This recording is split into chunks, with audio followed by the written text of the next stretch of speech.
Hello everyone and welcome back to Scary Stories. I know many of you use these videos to fall asleep, so before you drift off, I'd love it if you could leave a comment letting me know where you're listening from around the world. Also, don't forget to like and subscribe if you're enjoying this video. Story 1. The Crying Shadow. The village of Graybrook was a place where nothing ever seemed to change. Nestled deep in the countryside, it was quiet, peaceful, and hidden from the hustle and bustle of the modern world. The people of Graybrook knew each other by name, and the community had always been close-knit. There were no strangers here, no mysteries except one. At the edge of the village, on the outskirts where the trees grew thick and wild, stood an old decaying house. It had been abandoned for years, its windows dark and its roof sagging under the weight of time. The house was known as the Crying House, named for the eerie sound that seemed to emanate from its walls at night. Some said it was the sound of a woman weeping. Others claimed it was the wind playing tricks on the ears. But most people avoided the house altogether, for there were whispers that something far more sinister lived there. The stranger's arrival. It wasn't until a stranger arrived in Graybrook that the mysteries of the Crying House began to resurface. His name was Lucas, and he was a writer, searching for inspiration for his next novel. He had heard rumors about the house and the strange happenings surrounding it, and like so many before him, he was drawn to its dark allure. The villagers warned him against going near the house. No good will come of it, they told him. It's cursed, haunted by something no one understands. But Lucas was used to skepticism. He didn't believe in ghosts or curses or legends. To him, they were merely stories, things to be explored and uncovered. He was determined to visit the Crying House and see for himself. On the evening of his arrival, the air was thick with mist, and the setting sun cast long, eerie shadows across the landscape. Lucas made his way to the house, his boots crunching on the gravel path that led to the front door. As he approached, the familiar feeling of unease washed over him, but he dismissed it as nothing more than the chill of the evening air. The front door creaked open with a slow, ominous groan, and Lucas stepped inside. The weeping walls. The moment Lucas entered the house, he felt it, a heavy, suffocating presence, as though the walls themselves were watching him. The house was dark, its only light coming from the dim glow of his flashlight. Dust hung in the air, and the smell of decay was overwhelming. The furniture was covered in sheets long forgotten, and the floor creaked under his weight. But it was the sound that caught his attention first, a soft, mournful cry coming from somewhere deep within the house. It was faint at first, barely audible, but it grew louder the further Lucas ventured inside. It sounded like the sobbing of a woman, and the sound seemed to be coming from everywhere, bouncing off the walls, the floors, the ceilings. It was as though the house itself was crying. Lucas followed the sound, drawn to it. He moved through the dark halls, his flashlight flickering with every step. The crying grew louder, more desperate, until it felt like it was right behind him. But when he turned around, there was nothing there.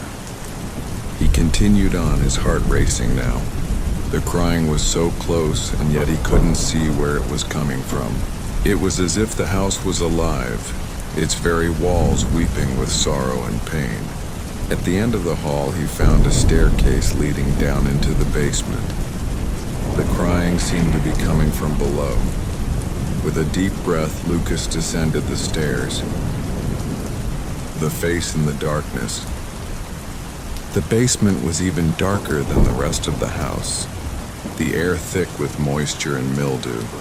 Lucas shone his flashlight around, but the beam barely cut through the oppressive darkness. The crying was louder here, almost deafening, and it seemed to echo off the stone walls. Then, in the far corner of the room, he saw it. A shadow, tall and thin, moved slowly across the wall. At first, Lucas thought it was just his imagination, or perhaps his flashlight playing tricks on him. But then the shadow stopped, and it looked back at him. It wasn't just a shadow. It was something else, something alive. Lucas's breath caught in his throat as the shadow seemed to take shape, its form becoming more defined. It was the silhouette of a woman, her long hair hanging down around her face, her body hunched and twisted as though she were in pain.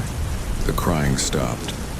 Out by the cacophony of crying, the wailing of the souls trapped in the house.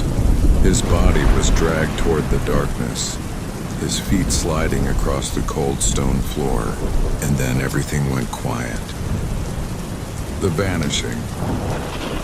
The next morning, the villagers noticed that Lucas was missing. His belongings were still in the house he had rented, but there was no sign of him anywhere. They searched the crying house, but when they entered, they found nothing. No trace of Lucas, no sign of struggle. It was as though he had simply vanished. The only thing they found was a note, written in a shaky hand. Found on the basement floor, it read, "I heard her. I saw her face. The crying. It never stops. Don't come here. Don't listen." The villagers never spoke of the house again. It was left to decay in silence, the cries of the lost souls echoing within its walls, waiting for the next curious soul to wander in. And in the darkest corners of the crying house, the shadow of the woman still watches, waiting. Story 2, The Haunting of Willow Creek. Willow Creek was a small town nestled in a valley, surrounded by dense forests and steep winding roads. The town had always been known for its quiet charm and tight-knit community. But there was one thing that all the locals would avoid talking about: the old mansion at the edge of town. The mansion had been built generations ago, a sprawling estate once inhabited by the wealthy and eccentric Vanderwood family. Over time, however, the Vanderwoods had mysteriously disappeared, leaving behind a home that was slowly consumed by the forces of nature. The house, now abandoned, had become a source of whispered rumors. Some said that the Vanderwood family had died in a horrible accident. Others claimed that a terrible tragedy had occurred within its walls, and that the spirits of the family still haunted the mansion to this day. The mansion had stood empty for decades, but it was never completely abandoned. Every few years, someone would buy the property, only to leave shortly after. No one ever stayed long enough to fix the mansion up, and so it gradually fell into ruin. It became a place to fear, a place that nobody ever dared to approach. The arrival of Claire Mitchell. Claire Mitchell had never been one to shy away from a challenge. She had always been fascinated by the supernatural, and was determined to prove that the stories surrounding Willow Creek's mansion were nothing more than local legend. When she moved to the town to take up a position as a journalist for the local paper, she quickly caught wind of the mansion's dark history. The locals were tight-lipped about it, but Claire had a way of drawing out people's secrets. After weeks of probing, she managed to convince the town's mayor to give her permission to explore the mansion. With a notebook in hand and a camera slung over her shoulder, Claire set out to spend the night at the mansion, determined to uncover the truth. She arrived just before sundown, the sky painted in hues of orange and purple. The mansion loomed before her, its windows dark, and its once grand facade now covered in ivy and decay. The air around the mansion was thick with an unsettling stillness. Claire couldn't help but feel a sense of unease, but she pushed the feeling aside, reminding herself that it was just an old house, nothing more than a relic of the past. The investigation begins. Claire pushed open the creaking iron gate and made her way up the cracked stone path to the front door. The mansion seemed to watch her as she approached, its empty windows reflecting the fading light of the day. She hesitated for a moment, but then stepped inside. The smell of mildew and old wood greeted her as she entered the foyer. Dust covered the furniture and cobwebs hung from the corners of the ceilings. The grand staircase that ascended into the upper floors was steep and winding, and the floorboards groaned beneath her weight as she walked. Claire began snapping photos documenting the mansion's decay. She moved through the large rooms, each one more eerie than the last. The mansion seemed to have been frozen in time, the furniture left behind, the paintings on the walls, all of it untouched for decades. As she explored, she couldn't shake the feeling that she was being watched. Every now and then, she would hear a faint creak or a soft whisper, but when she turned around, there was never anyone there. She shrugged it off as the house settling, but her unease continued to grow. In the back of the house, Claire found a door that led to the basement. It was locked, but the lock was old and rusted. She managed to pry it open with a crowbar she had brought along, and the door creaked loudly as it swung open. The basement was even darker than the rest of the house, the air thick with dust and the smell of decay. Claire's flashlight beam danced across the walls, illuminating old crates, broken furniture, and stacks of forgotten belongings. At the far end of the basement, she spotted a large, covered object. With some effort, Claire pulled the tarp off the object, revealing an old, ornate mirror. Its frame was gilded and intricately carved, though it was covered in layers of dust. The mirror seemed out of place in the dreary basement, but Claire was immediately drawn to it. She could sense something strange about it, something that made her skin crawl. She studied her reflection in the mirror, but as she did, something felt wrong. Her reflection seemed to linger a moment too long, as if it were a little too slow to follow her movements. Claire blinked and shook her head, chalking it up to fatigue. But when she looked back at the mirror, her reflection was not the same. It was smiling at her. The first encounter. Claire stepped back, her heart pounding in her chest. Her reflection was still smiling, its expression twisted in an unnatural way. She spun around, expecting to see someone standing behind her, but the basement was empty. Her breath came in short gasps as she slowly returned her gaze to the mirror. Her reflection was still smiling, no, grinning now, a grotesque, wide grin that sent a chill down her spine. The reflection's eyes were dark, soulless pits, and the smile seemed to stretch too far, too wide. Claire's pulse quickened and she backed away from the mirror. But before she could turn to run, the smile in the reflection disappeared, replaced by something far worse.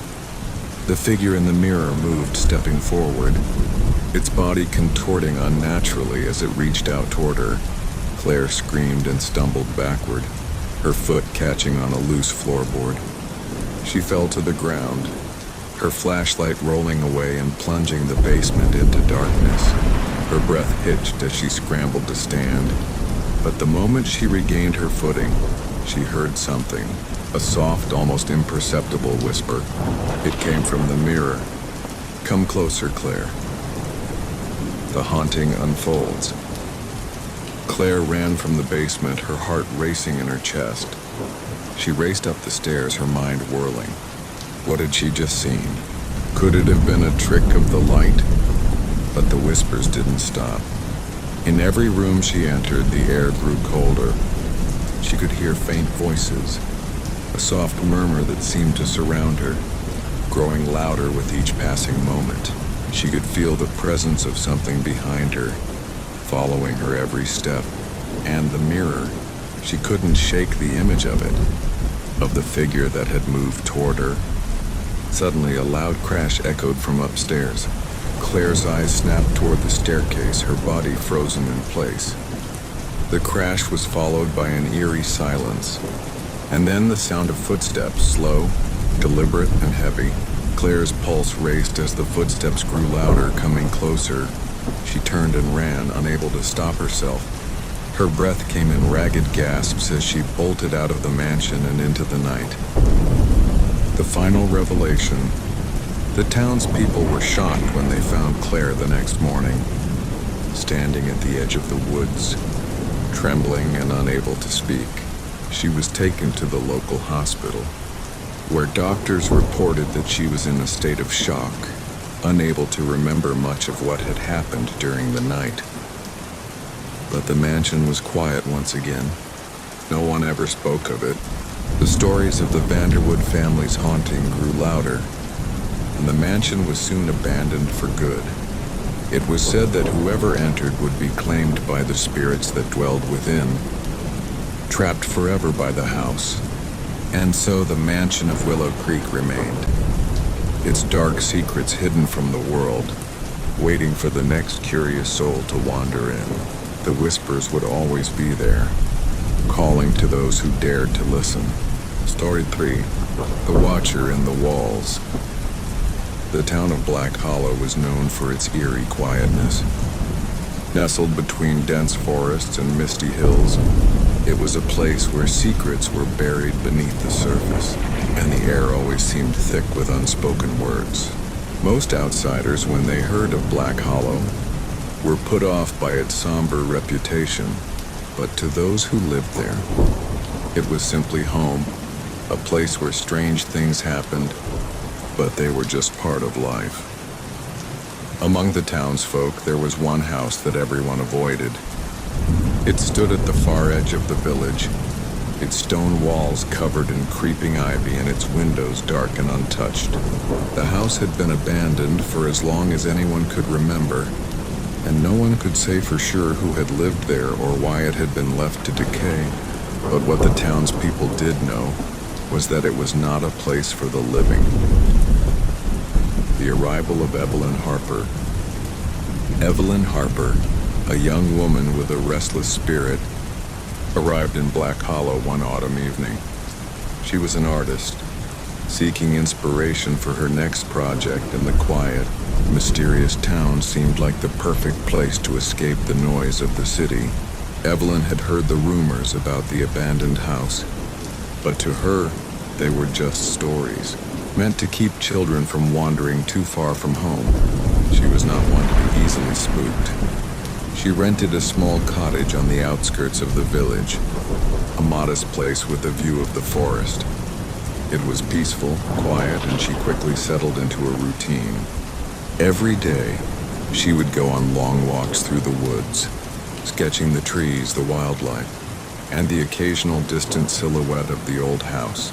Despite the rumors, she found herself drawn to it, intrigued by the mystery that surrounded it. One evening, as the sun set behind the hills, Evelyn decided to visit the house. Her curiosity had gotten the better of her, and she wanted to see it up close. She knew the stories. The house was said to be haunted, cursed even, but Evelyn didn't believe in ghosts. What harm could it do?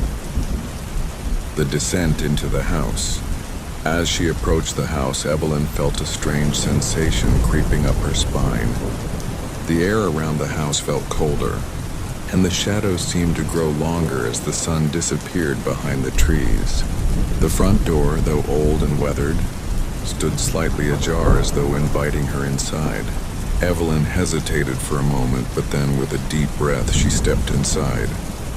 The interior of the house was musty, with the scent of old wood and dust. The floor creaked beneath her feet as she walked through the foyer, her footsteps echoing in the silence. The walls were lined with faded wallpaper, and old furniture was scattered haphazardly, covered in sheets. The place looked as though it had been abandoned for years, perhaps even longer. As she moved deeper into the house, Evelyn couldn't shake the feeling that she was being watched. It wasn't just a passing sensation, it was persistent, like someone was standing just out of her line of sight, observing her every move. She turned quickly, her heart racing, but there was no one there. She continued exploring, her curiosity overpowering any discomfort she felt. She climbed the creaky staircase and wandered down the narrow hallways, peering into empty rooms. But as she approached the last room at the end of the hall, something caught her eye, an old, cracked mirror hanging on the wall. It was out of place in the otherwise dilapidated house, its edges ornate and gleaming despite the decay around it. Evelyn stepped closer, drawn to it. She could see her reflection, but there was something wrong, something out of place. Behind her in the mirror, she saw a shadow.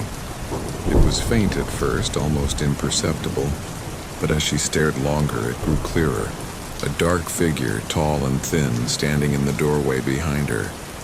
Evelyn spun around, her heart racing, but there was no one there. The room was empty, just as it had been before. But when she looked back at the mirror, the figure was still there, now standing closer to her, its face obscured by darkness. The Watcher revealed. Evelyn's breath caught in her throat. She backed away from the mirror, but the figure didn't move. It remained perfectly still, watching her with unblinking eyes. Suddenly, the air grew colder, and the house seemed to groan as though it were alive. The shadows in the corners of the room flickered, distorting and stretching, and Evelyn could hear something soft, almost imperceptible, scratching at the walls. The figure in the mirror began to move. Its limbs twisted unnaturally, and it took a step toward her. Evelyn stumbled backward, her heart pounding in her chest. She tried to flee, but as she turned to run, the door slammed shut with a deafening crash. She was trapped. The figure in the mirror continued to advance, and Evelyn could feel its presence behind her closing in. She reached for the doorknob, but it wouldn't budge. Panic surged through her as she pounded on the door, shouting for help, but her cries echoed in the empty house, swallowed by the thick walls. Then in the silence, she heard it, a voice faint and raspy, whispering from the darkness. "You shouldn't have come." Evelyn froze, her blood running cold. The voice was not coming from the mirror, but from within the walls, as though it were speaking to her from the very bones of the house. She pressed her ear against the wall, straining to hear, but the voice faded, and then she heard something else. A faint scraping sound, like nails dragging across stone. It came from behind her, closer and closer. She turned slowly, her body trembling, and saw it. The figure was now standing just inches away from her, its face still obscured by shadows. Its long fingers reached out, cold and skeletal, and Evelyn could feel the chill of its touch before it even made contact. Her breath caught in her throat as it dragged its hand across her skin, its touch like ice. The reflection in the mirror shifted, and Evelyn gasped as she saw what was behind her, what had been watching her all along. Story 4, The Lantern in the Woods. Deep in the forest, beyond the reach of the town's small village, lay an ancient grove known as Hollow's End. The trees were thick, their trunks gnarled and twisted, their roots rising from the earth like creeping hands. The air in the grove was always heavy, as if the weight of untold secrets hung in the mist. The villagers knew better than to venture too far into the woods, especially after dark. It was said that those who wandered too deep into the forest would eventually hear the soft glow of a lantern bobbing in the distance, moving through the trees as if guided by an unseen hand. Some believed it to be the spirit of an old hermit who had once lived in the woods, but others claimed it was something much darker, something that wandered the woods, seeking out the lost. The story of the lantern had been passed down for generations, a warning to children and travelers alike. But not everyone believed in the legends, and for one young man, it would take a personal tragedy to make him understand. The disappearance of Thomas Gray. Thomas Gray was a young man who had recently arrived in the village, seeking a fresh start after the death of his wife, Emily. The grief had been unbearable, and he had taken to wandering the countryside, trying to escape the memories that haunted him at every turn. The villagers had been kind to him, offering him a place to stay and work, but it was clear that Thomas was broken, lost in his own sorrow. One evening, after a particularly rough day of work, Thomas found himself walking near the edge of Hollow's End. The sun was setting, casting long, twisted shadows across the ground. A strange feeling tugged at his chest as he gazed into the darkening woods. It was as though something was calling to him, beckoning him to enter. He knew the legends, of course. He had heard the stories about the lantern, about the people who had gone into the woods and never returned. But grief had clouded his mind, and he no longer cared for the warnings. Emily had been gone for months, and the emptiness in his heart felt as though it would consume him whole. If there was a place to forget, a place where the pain would subside, it had to be in the depths of the forest. Against his better judgment, Thomas stepped into the woods. The lantern. The deeper he walked, the darker the forest became. The trees pressed in on him, their branches stretching like skeletal fingers. The air grew cooler and a strange silence settled over the woods. The usual sounds of wildlife gone, Thomas felt the weight of the forest around him, but he pressed on, his legs moving forward as if guided by an invisible force. It wasn't long before he saw it, a faint light in the distance, flickering like a lantern. It moved slowly, swaying with the wind, though there was no breeze to be felt. Thomas's heart raced as he stared at the glow. The lantern was no ordinary light. It seemed to pulse with an eerie, unnatural glow, and as it moved, it beckoned him forward. Without thinking, Thomas began walking toward it. The light seemed to grow closer, though no matter how far he walked, it never seemed to get any larger. It was as if it was always just out of reach, teasing him, urging him to follow. The forest around him grew darker still, and he could no longer hear his footsteps. The ground beneath his feet had become soft, almost spongy, as if he were walking on a bed of moss. The further he went, the more disoriented he became, until the lantern was the only thing he could see, the only thing that mattered. "Emily," he whispered, his voice trembling. "Is that you?" The light flickered in response as though it had hurt him. It moved again, this time faster, and Thomas quickened his pace. He was close, he could feel it in his bones. He was sure that if he reached the lantern, everything would be okay. The pain, the grief, the emptiness, it would all vanish. He would be reunited with his beloved wife. But as he closed the distance between himself and the light, something changed. The air grew colder still, and the once peaceful woods now seemed to pulse with a strange energy.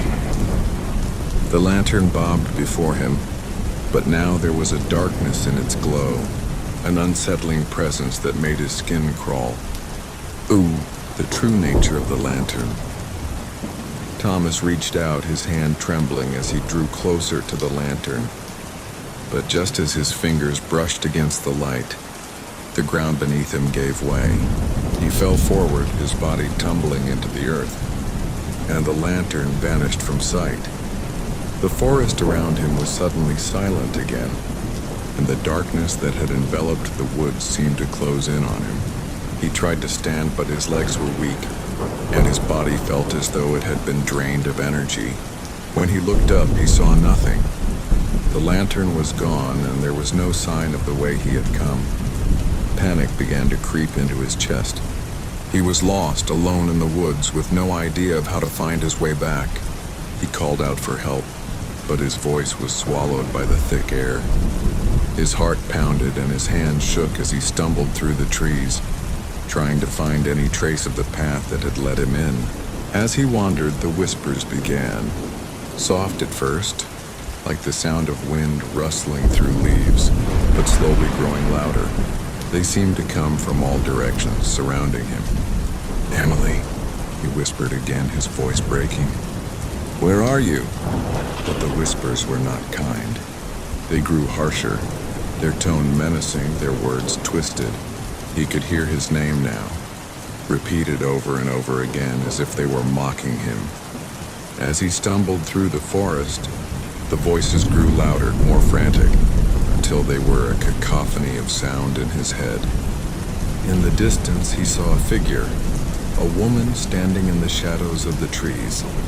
Her face was obscured by a veil of darkness, but her eyes were hollow, empty, as though they had seen something that no living person should ever witness. And in her hand she held the lantern. "Come closer, Thomas," the voice beckoned, but it was not Emily's voice. It was something else, something ancient, something malicious. Thomas wanted to run, but his body refused to move. The whispers were suffocating, pulling at his mind, drowning him in despair. He could feel the weight of the forest pressing in on him, as though the trees themselves were alive, watching, waiting. The lantern in the woman's hand flickered, and suddenly Thomas felt a cold hand on his shoulder. He turned, but there was no one there, only darkness. The next morning, the villagers found Thomas's body lying at the edge of the forest. His eyes were wide open, staring into nothingness, his mouth twisted into a silent scream. In his hand, he clutched a small, charred piece of wood, a remnant of the lantern. The villagers buried him quickly, and the elders gathered to speak of the curse once more.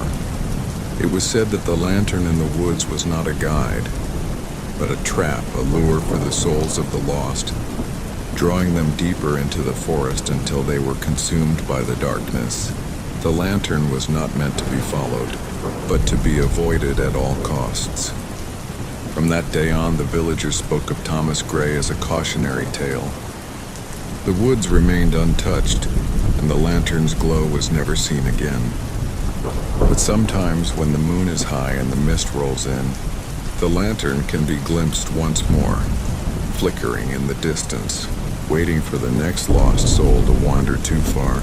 Story 5. The Haunting of Ashford Manor. Ashford Manor had stood for centuries, its stone walls weathered by time, its windows darkened by the passage of years. The sprawling estate tucked away in the remote countryside was a place of whispered rumors and dark secrets. Local legends spoke of the manor's original inhabitants, the Ashford family, who mysteriously vanished one stormy night. No one knew what had happened to them, but their sudden disappearance left a lingering shadow over the estate. The manor was abandoned for years, its grandeur fading into decay, until one fateful day when a stranger arrived in the village. His name was Thomas Carver, a man of means, a scholar and historian seeking to unravel the mysteries of old estates. Thomas had heard the stories of Ashford Manor and was determined to restore the estate to its former glory. Convinced that it held valuable artifacts and untold history waiting to be uncovered, the villagers warned him. They told him the manor was cursed, that the spirits of the Ashford family still haunted its halls. But Thomas, a man of reason, dismissed these warnings with a scoff. Superstitions, he said, nothing more than folk tales. Thomas arrived at the manor on a crisp autumn day, his heart filled with excitement and anticipation. The manor loomed before him, its towering spires reaching into the clouded sky. The gates creaked open as he approached, the rusted hinges protesting against the intrusion. He stepped onto the grounds, a sense of unease settling over him, but he quickly shook it off. Inside, the manor was a labyrinth of dark corridors and grandiose rooms, each one more imposing than the last. Dust hung thick in the air and the silence was deafening. Yet, there was something undeniably captivating about the place. The faded elegance, the faded grandeur, the sense of history and mystery in every corner. For the first few days, Thomas explored the manor with enthusiasm, meticulously cataloging every room and every piece of furniture. But as night fell, the house seemed to take on a different life. The creaking of the floorboards, the whispering winds through the broken windows, and the strange flickers of movement in his peripheral vision began to unsettle him. One night, as he sat in the grand study, poring over old documents, he heard it, the soft sound of footsteps. He paused, listening intently. The footsteps grew louder, echoing down the hallway outside. Thomas stood, his heart racing. It couldn't be. He was alone in the house, wasn't he? He cautiously made his way into the hallway, his footsteps muffled on the threadbare carpet. The house seemed unnaturally still. There was no one there. But as he turned to return to his study, he caught a glimpse of something, a figure, standing at the end of the hallway, its features obscured by shadows. "Who's there?" Thomas called out, his voice trembling despite his best efforts to sound confident. The figure didn't answer. It simply stood there motionless. After a moment of tense silence, it began to move. Slowly, deliberately, it glided toward him.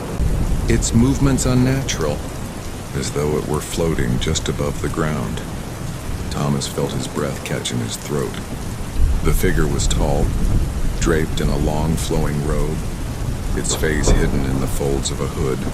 As it drew closer, the air around Thomas grew inexplicably cold, his skin prickling with an icy chill. The figure stopped just in front of him, and Thomas could feel its presence pressing against him, suffocating him. It raised a hand, its fingers long and skeletal, and pointed toward the grand staircase at the far end of the hall. "Go!" the figure whispered, its voice like a rasping wind. "Go upstairs. It waits for you." Thomas's heart pounded in his chest as he took a step back. He wanted to run, to flee from the manor and never return, but something in his gut told him he had to go. Reluctantly, he turned and made his way toward the staircase. As he ascended the stairs, the air grew heavier, the silence more oppressive. The house seemed to close in around him, the shadows stretching longer and darker with each step. At the top of the stairs, he found himself in front of a large, ornate door, its surface covered in intricate carvings. The door seemed to beckon him, pulling him in. He pushed it open, and the room beyond was shrouded in darkness. The air was thick with the smell of old wood and mildew, and the only sound was the rhythmic ticking of an old grandfather clock in the corner. As his eyes adjusted to the dim light, Thomas saw a figure standing by the window. It was a woman, her back to him, dressed in a faded gown that looked as though it had been ripped from another time. Her hair hung in tangled locks, her hands clasped before her. She didn't move, didn't acknowledge his presence. Slowly, Thomas stepped toward her. "Excuse me," he said, his voice barely more than a whisper. Are you the one who's been haunting this place?" The woman turned, her face pale and gaunt, her eyes dark, hollow pits. Her mouth opened, but instead of speaking, a blood-curdling scream erupted from her throat. A sound so terrifying that Thomas felt his body freeze in place. The room seemed to spin, the walls closing in, and the clocks ticking grew louder, more frantic. The woman's face contorted into a grotesque smile, her eyes wide with madness. "You shouldn't have come," she rasped. "You shouldn't have awakened us." Before Thomas could react, the floor beneath him seemed to give way. He stumbled, falling to his knees, and the room around him began to distort, the walls bending and warping like liquid. The woman's laughter filled the air, echoing in his mind. Suddenly, the room went silent, and then, in the dead quiet, a voice soft and cold whispered in his ear, "Welcome home, Thomas." Ooh, the curse of Ashford Manor. The next morning, the villagers found the manor as they always had, silent and still, the grounds untouched by time. But when they went inside, they found no trace of Thomas Carver. The house had swallowed him whole. Years passed, and the manor continued to stand, a dark monument to the Ashford family and their cursed legacy. The whispers of the ghostly woman, the strange happenings, and the unexplained disappearances became part of the legend of Ashford Manor. Some said the house had become a prison for those who dared to uncover its secrets. trapping them in a never-ending cycle of torment. And so the villagers continued to warn travelers, to speak of the curse that hung over Ashford Manor and the darkness that lay within. But some, like Thomas before them, ignored the warnings. They came seeking answers, and in the end, the manor answered them in a way they could never escape. Story 6. The Hollow of the Witch's Wood. There was an old tale that the people of Gallows End spoke of only in whispers.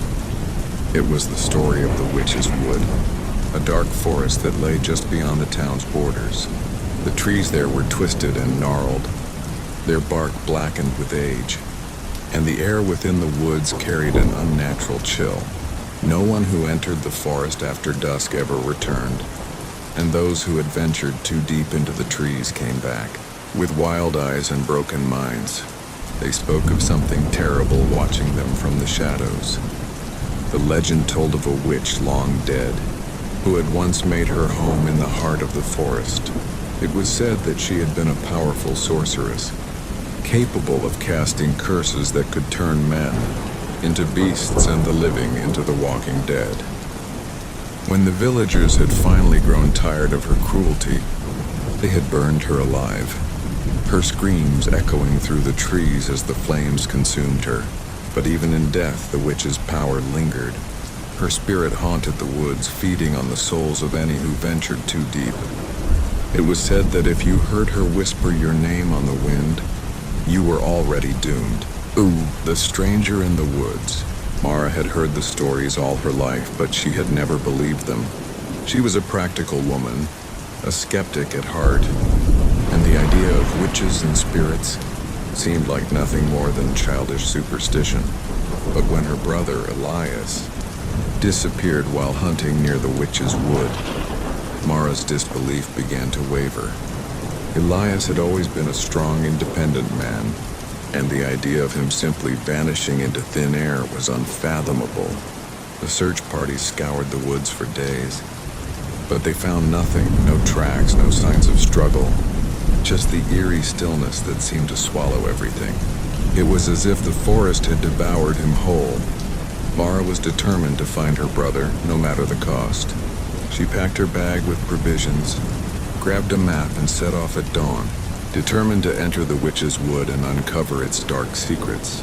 As she crossed the threshold of the forest, the temperature seemed to drop immediately. The trees towered over her, their branches intertwining to form an almost impenetrable canopy that blocked out the sunlight.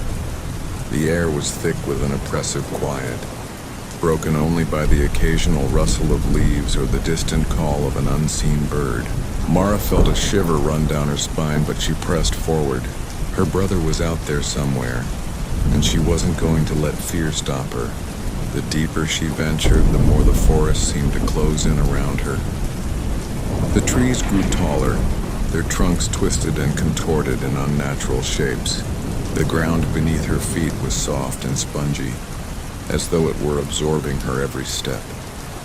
It wasn't long before Mara began to feel like she was being watched.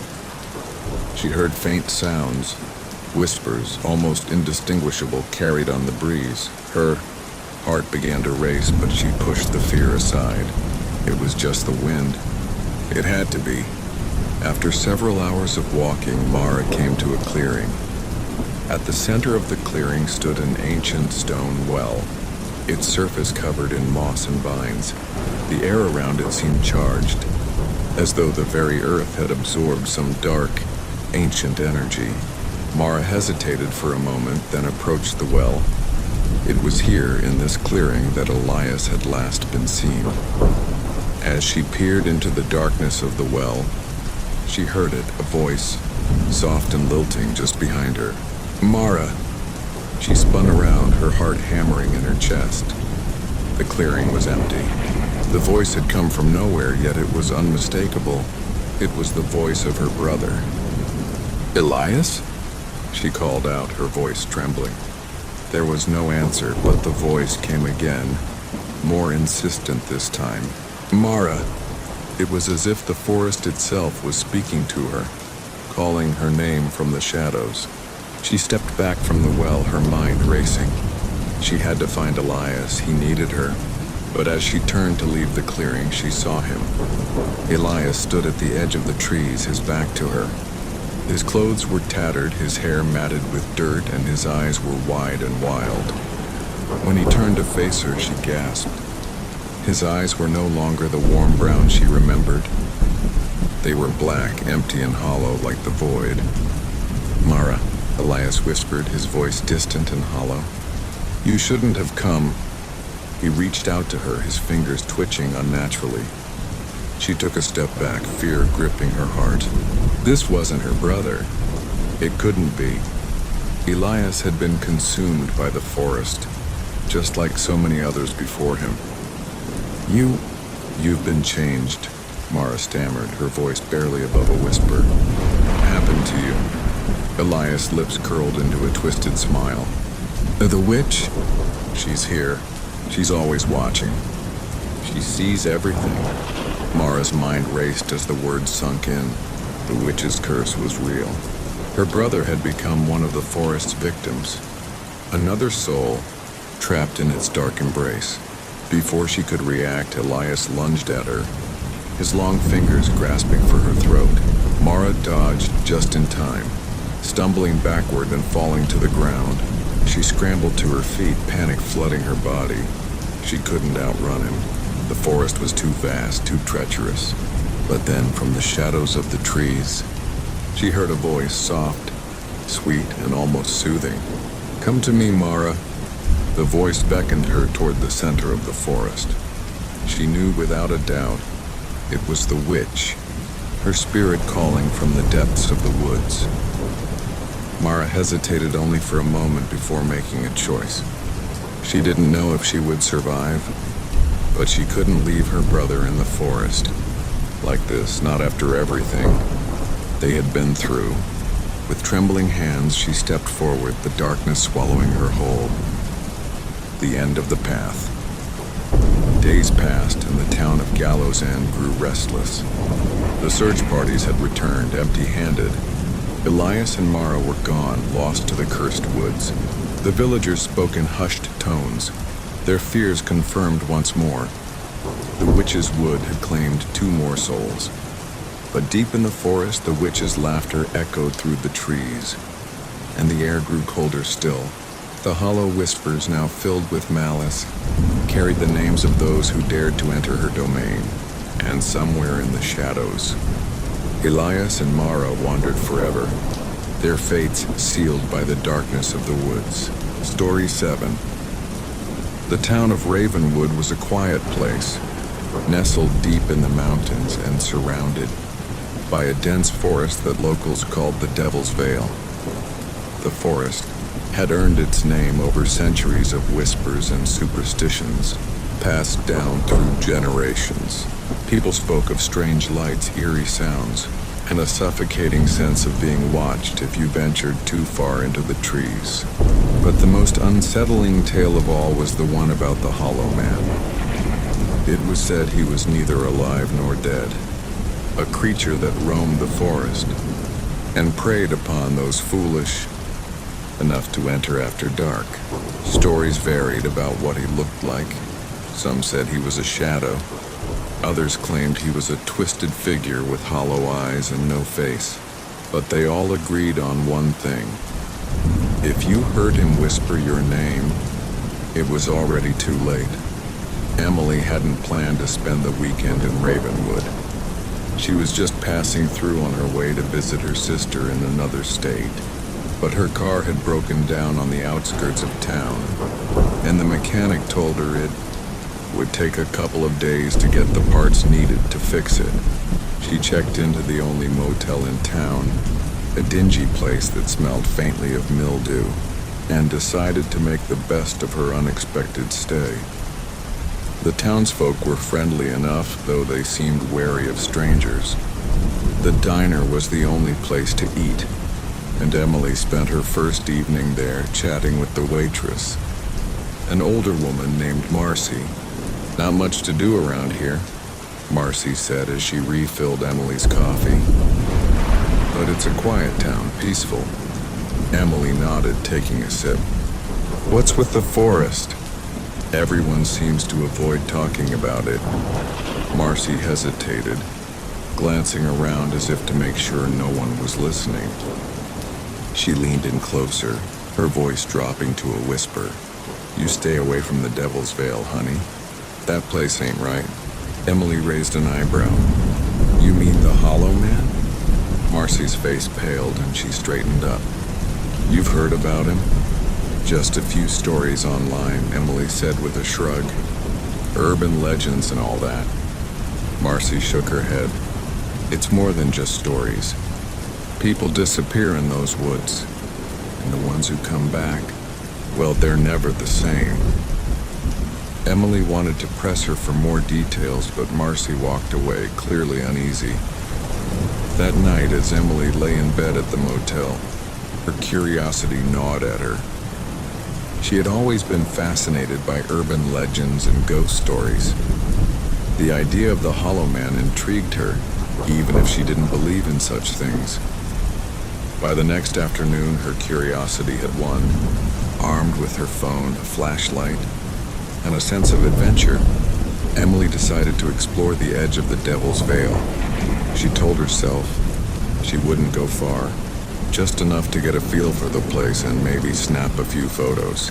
The forest was dense, the towering trees blocking out much of the sunlight. The air was cooler here and the silence was unsettling.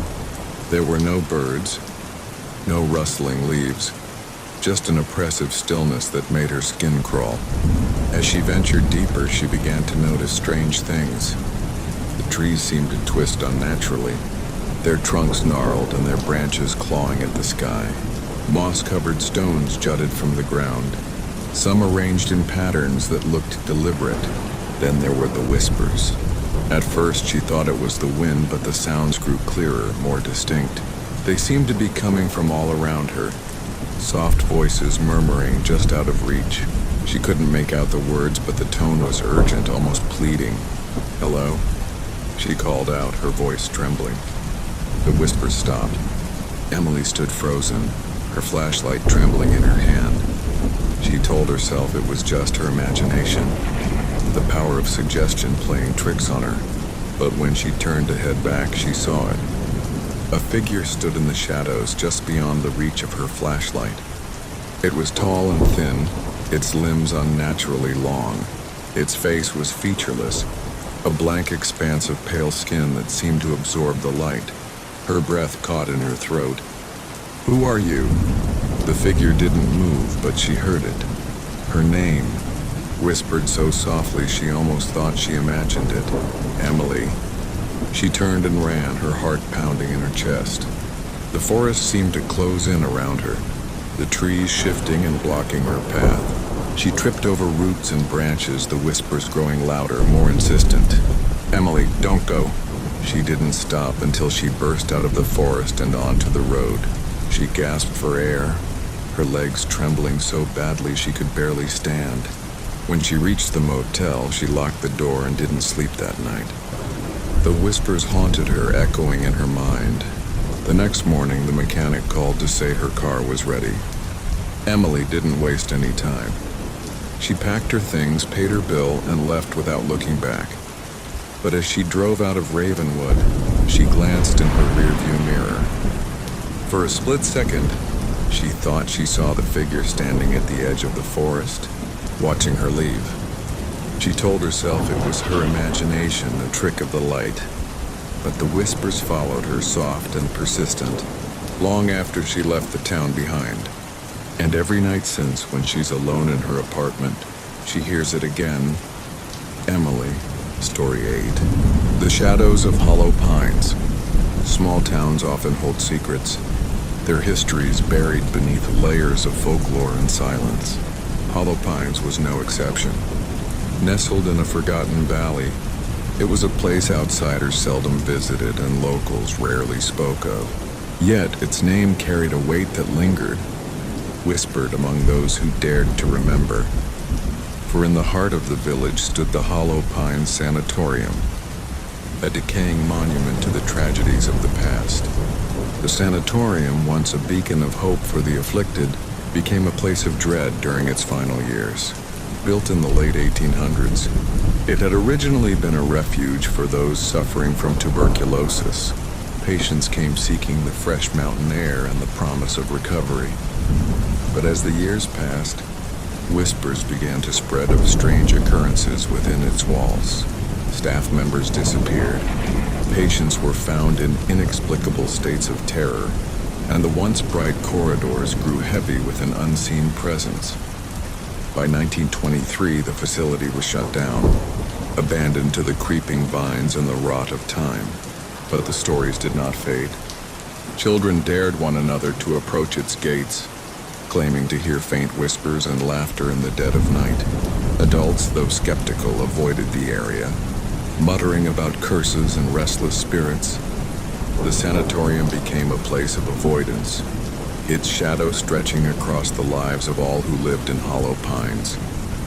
It was into this atmosphere of fear and fascination that Elena Harper arrived, a historian with a penchant for uncovering forgotten truths. She had heard of the sanatorium through a chance mention in an old newspaper. Intrigued by the tales of hauntings and unexplained phenomena, she decided to investigate the site for herself, drawn by the lure of the unknown. Elena's first impression of the sanatorium was one of overwhelming isolation. The building loomed above her, its windows like darkened eyes staring into her soul. The iron gate creaked as she pushed it open, and the overgrown path seemed to guide her to the entrance. Despite the oppressive air, she felt a thrill of anticipation. This was history, untouched and waiting to be uncovered. Inside, the sanatorium was a labyrinth of decay. Peeling wallpaper revealed layers of forgotten colors, and the floors groaned beneath her feet. Elena moved carefully, her flashlight casting long shadows along the walls. She took photos of the crumbling architecture, her voice recorder capturing the eerie silence. But as the hours passed, she began to notice oddities. A faint whisper just at the edge of hearing seemed to follow her movements. Doors that had been closed were suddenly ajar. The air grew colder, and the sense of being watched became impossible to ignore. Her logical mind dismissed these occurrences as the product of an overactive imagination. Old buildings make strange noises, she told herself. It's nothing more than the wind. Yet deep down, a part of her wasn't convinced. Her exploration led her to the sanatorium's basement, a place avoided even in the height of its operation. The records she had found mentioned it only briefly, referring to it as the ward of isolation. The door to the basement was heavy, its rusted hinges resisting her efforts to open it. When it finally gave way, a rush of cold air greeted her, carrying with it the scent of damp earth and decay. The basement was unlike the rest of the building. Its walls were lined with metal cages, and old restraints dangled from the ceilings. Elena felt her stomach churn as she realized the purpose of the room. This was no ordinary isolation ward. It was a place of cruelty, where patients were confined and forgotten. As she moved deeper into the basement, the whispers grew louder, evolving into voices. They spoke in fragmented sentences, their tones filled with anguish and rage. Elena's hands trembled as she held her flashlight, its beam flickering as if affected by the energy around her. "Why did you come here?" a voice rasped, clear and close. Elena spun around, her heart pounding. The room was empty, yet the voice had been unmistakable. She tried to steady her breathing, telling herself it was just the echoes of her own fear. But then she saw them, the shadows. They moved independently of the light, crawling along the walls and floor like living things. They twisted and writhed, forming shapes that resembled human figures. Elena, her name, spoken in a chorus of voices, echoed through the basement. She stumbled back, her flashlight falling to the ground. In the darkness, the shadows closed in, their forms solidifying into figures with hollow eyes and outstretched hands. "Leave," they whispered in unison. Elena grabbed her flashlight and ran, her footsteps echoing through the corridors as the voices followed her. The building seemed alive, its walls narrowing and its halls stretching endlessly. Panic consumed her as she struggled to find the exit. When she finally burst through the front doors, The cold night air hit her like a wave. She collapsed onto the overgrown lawn, gasping for breath. Behind her, the sanatorium stood silent, its dark windows reflecting the moonlight. Elena didn't look back. She fled Hollow Pines that night, leaving behind her equipment and her notes. She never spoke of what she had seen, but the experience haunted her dreams. The sanatorium remains abandoned, its secrets buried beneath layers of fear and silence. But those who ventured too close claimed to hear the whispers of the forgotten, their voices carried on the wind. Hollow Pines remains a testament to the darkness that lingers in forgotten places, a reminder that some histories are better left undisturbed.